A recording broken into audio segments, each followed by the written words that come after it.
And so we saw Devin Booker. He struggled in game 3 and then more than redeem himself. Both he and Chris Middleton went off in game 4. And then Chris Paul hasn't looked like himself of late. Max, who do you think is the key player to get the JOB done game 5 mañana? It's Chris Middleton. It's Chris Middleton, from Kendrick Perkins calling him Batman to and then backing off, Perk, and saying, well, Giannis is Superman. But Batman doesn't just show up in the Batcave. You got to show up on the road. And Chris Middleton has been kind of like one of these unstoppable superstar types at the end of games sometimes. And usually, not always, usually that's at home. Here they have a pivotal game 5. And we know what we're going to get from Giannis. You know something, Stephen A? My late great brother Sam and I used to argue about Shaq and Kobe because I was the big brother. I liked Shaq and he was a Kobe guy, right? When we would argue who's more important. And he would say, look, Kobe, whenever he goes off, they win. And I would say, that's because Shaq goes off every single night. Every night. If they both did what Shaq did, they'd never lose. So I can count on Giannis. The one time he scored under 30 in the last, I don't know how many games, because he hyperextended his knee, had to come out of the game. He was at like 25 points with 9 boards. Otherwise, he's better than 30 every single night with double-digit rebounds and other stuff like assists and blocks and steals. I know Giannis will show up. Will Chris Middleton, or will they waste another huge night from Giannis as they did in game 2 when Giannis went for 40? Well, what I would tell you, Max Kellerman, is that you can't, listen, you can rely on Giannis for his numbers. But again, and when games wane and it's close, and you're suspect from the free throw line, I'm not sure I can qualify you as dependable. And I think that that's something to pay attention to, particularly in road situations where they're counting 1, 2, 3, 4, 5, the amount of time it takes for him to let go of those free throws. That's number one. Number 2, though, watching Devin Booker in game 3, in game 4, I apologize. He is my key player for game 5. Because if that Devin Booker shows up in game 5, Phoenix ain't losing that game. They ain't losing that game if Devin Booker shows up and he's dropping 40 and he's dropping buckets and he's looking absolutely unstoppable. They're not losing this game if in Phoenix if Booker plays like that. And I think he's key. And I think the reason that he's also the key is because everybody knows that Chris Paul is not 100%. He's not right, Max. He's not right. I'm telling you what I know. He's not right. Okay, so because he's not right, I think that Devin Booker has been given word, young fella, it's on you. We need you to be that superstar, that second coming of Kobe that Stephen A. declared you were and Max Kellerman declared you were. We need you to be that dude because a championship is on the line. Go out there and be great. Mamba mentality and all of this other stuff. Do it. This is what it comes down to right now. It's a best of 3 for the championship, period. This is a man that wants to play for the Olympic and win Olympic gold. Guess what? NBA championship's a little bit more important than the Olympic gold medal. Yeah, and this is what's on the line, and Devin Booker knows it, and he knows he can't rely but so much on CP3. So I'm going to put 2 guys in, Max, right here for your edification. Devin Booker is one. The other is Cam Johnson. I am a huge Cam Johnson believer. I believe this brother, Cam Johnson, should get 30-plus minutes, and I believe that Monty Williams and CP3 should ensure that he gets at least 15 to 20 shots. This brother is a sniper. He is not scared of the moment. He's got good size on him. He's athletic, and he can gun it, period. This dude is no joke, and he is the one dude coming off their bench who has been consistently productive with his shot and his offense. Get him in the game more and get him the damn ball. I'll say Cam Johnson and Devin Booker, those are my key. Booker first, Cam Johnson second, but both of them are my key players. Look, I mean, the Suns have a great look at the starting 5. Mikal Bridges can light it up. He can really shoot, and he can really defend. I appreciate what you're saying about Devin Booker. He can't shoot better than Cam Johnson, Max. I don't know. I don't think Mikal Bridges shot something like 43% from 3 this year. I'm just talking about watching these playoffs. He ain't shooting better than Cam Johnson. Well, the reason Cam Johnson lost the starting job was defense. It wasn't shooting. But I appreciate what you said about Devin Booker. Here's where I'm coming from. if you're looking for a big night, the Mamba mentality in a big game, and you go to Devin Booker, you've come to the right place. I believe that Devin Booker shows up in those situations. So do I. And so we're on the opposite side of this argument, really, that we usually are. You're usually the guy who says, look, I can rely on that guy. I'm not talking about him because I don't know what I'm going to get from the other guy. I know I can rely on Giannis. I'm not talking free throws. I'm talking about having a monster game. I can rely on him. I can rely on Devin Booker. I believe I can. Big moment, they need more from him. You came to the right place. Stephen A., what do we get from Chris Middleton? Sometimes extraordinary stuff, sometimes like, you got to be kidding me. So I'm looking at Chris Middleton. This is his moment right now. Middleton has got to show up. Well, he's got to show up for Game 6 and potentially a Game 7, not necessarily a Game 5. You see, the thing about it is that, again, Game 7 is a crapshoot. Anybody can have that. I'm declaring Milwaukee will not lose Game 6. Yeah, that's where we disagree. And that's where we disagree. Milwaukee will not lose Game 6. So, to me, they're going to win Game 6. Their finals is determined Game 5. If Phoenix loses tomorrow night, to me, it's over Tuesday. And I don't believe they're losing tomorrow night. I think Phoenix is too good, and I'll tell you something else. To go out like that, they could lose a Game 6, but I'm saying they could also win it at Milwaukee. You can talk about Chris Paul not being right. That's obvious. If you have eyes, you can see. That's not – something's going on.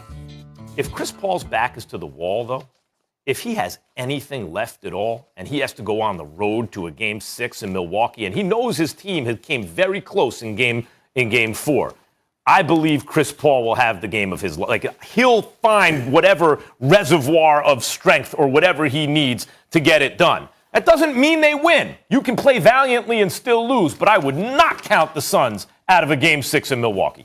Well, listen, I think that if you win Game 5, your back is not against the wall for Game 6 if you're Phoenix. A matter of fact, I wouldn't be surprised at all if Milwaukee gets out to an early run and they take their foot off the gas to preserve CP3 for Game 7. That's how I'm viewing things. And that's why I say Phoenix has got to win tomorrow night. That CP3 and Devin Booker and those boys, they got to treat Game 5 like a Game 7. They were in Milwaukee. They know how difficult it's going to be to win a Game 6 in Milwaukee if they lose Game 5. They know. They don't want that. They're going to win Game. They better win Game 5. These are the highest leverage games of Chris Paul's career, of his career. There's legacy on the line. How can a whole career boil down to this minute or that minute? Not the whole career, but this has an enormous influence on the way he'll be remembered. Where on the lists and all that kind of stuff. And, Michael Jordan's so-called flu game, or LeBron James in Game 7 on the road against the Warriors. We're going to talk about it later, like Tom Brady, actually MCL last season, not to mention in the Super Bowl. Chris Paul is writing his legacy right now. And whatever's going on, whether it's the after effects of something he went through, an illness, or whatever it is that's where he's not right, Stephen A., you brought it up yesterday. I'll reiterate it right now. He got to figure it out.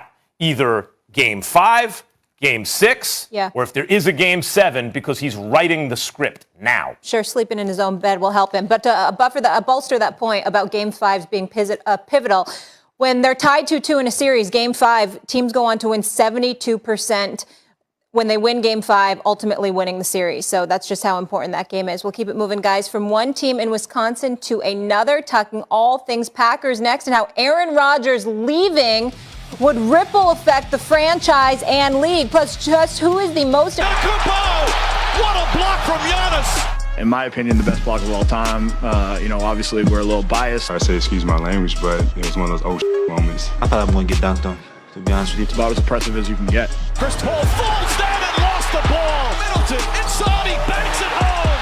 The NBA Finals are tied at 2 games apiece. It's a best of 3 now. Good day. What's going on, everybody? Welcome into First Take on a Feel Good Friday. Getting you set for the weekend. That is Stephen A. Smith, Max Kellerman. I'm Molly Karam Rose. I like the beats. Fellas, we ready to do this? Let's go. A pivotal Game 5 in Phoenix. Okay. No? Okay. All right. The series all knotted up at 2 apiece. Both teams defending home court Milwaukee with the momentum winning the last 2 thanks to huge games from Giannis and Chris Middleton. Stephen A., is this a must-win for the Suns? Oh, I absolutely believe that to be the case because here's the deal. Milwaukee is winning Game 6. Milwaukee is winning Game 6 in that environment at the Fiserv Forum.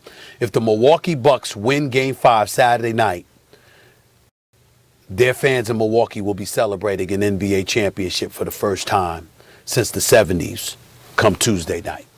They're winning Game 6. They're not losing Game 5. So if you're the Phoenix Suns, you have to definitely treat Game 5 like it's a Game 7 because I don't believe they're winning a Game 6 back in Milwaukee. Not with that crowd, not with Giannis, who still isn't 100%, by the way, playing the way that he's playing, not how Middleton performs at home, and not with attrition having kicked in against CP3. CP3, I think that he'll have 2 damn good games out of 3. I don't think it'll be a good game, Game 6. I think Booker could potentially have 3 big games, but at least 2. I don't think it'll be Game 6. I think Game 6 is going to belong to the Milwaukee Bucks, which means the Phoenix Suns got home court advantage for a reason. They better win Game 5. I don't feel that way. I think it's a pretty damn good idea to win type game, but I wouldn't call it a must-win, Stephen A., because I just watched the Phoenix Suns, like even with Chris Paul turning the ball over and all that, I just watched them take them to the brink in Game 4.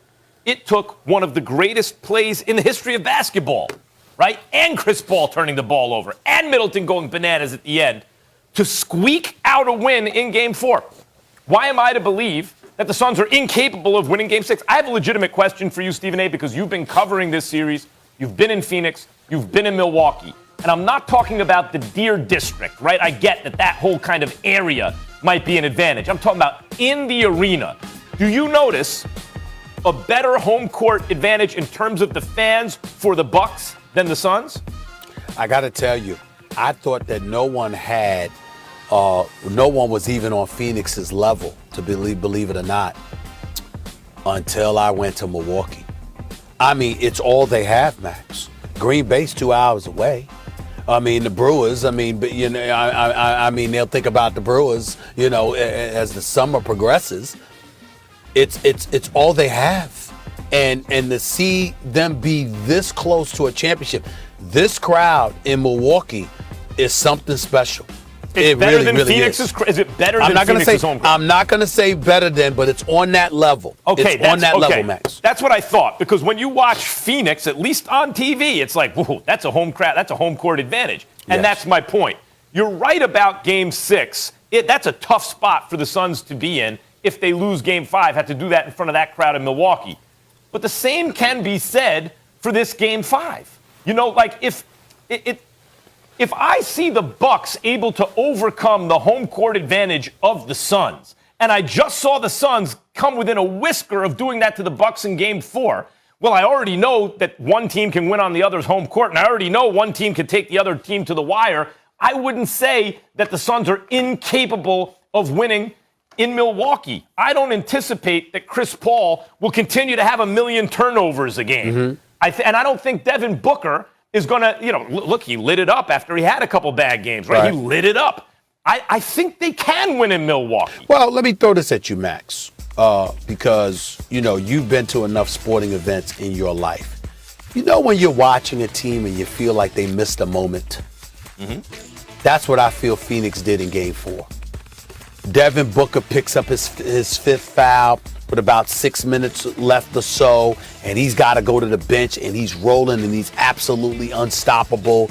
But the foul stopped him because he had to go to the bench, and while he was on the bench was obviously when Milwaukee made their run. People keep forgetting Phoenix had a 9-point lead, if I remember correctly, in the 4th quarter, and they lost that.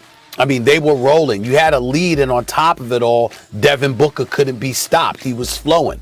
And so when you look at it from that perspective, just thinking about it, asking yourself, with a championship on the line, a Game 6, an opportunity to avoid a trip to Phoenix for a Game 7, that home crowd, that Deer District, which, by the way, all of these numbers, people keep talking about 12, 15,000.